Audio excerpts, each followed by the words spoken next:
मी बाबासाहेबांच्या समोर बसलो असताना बाबासाहेबांनी मला विचारलं, शाळा शिकतो का? तर म्हटलं हो, शाळेत आत जातो मी. बाबासाहेब अतिशय देखणे दिसायला, नाक डोळे तरतरीत.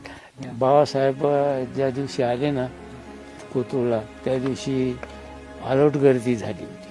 बाबासाहेबांची मिरवणूक मोठ्या थाटामाटात गाडीतून काढली.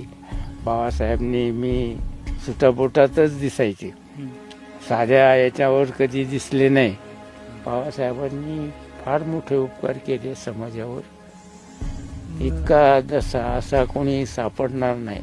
आमचा त्राताच गेला, आमचा रक्षण करताच गेला, हरपला.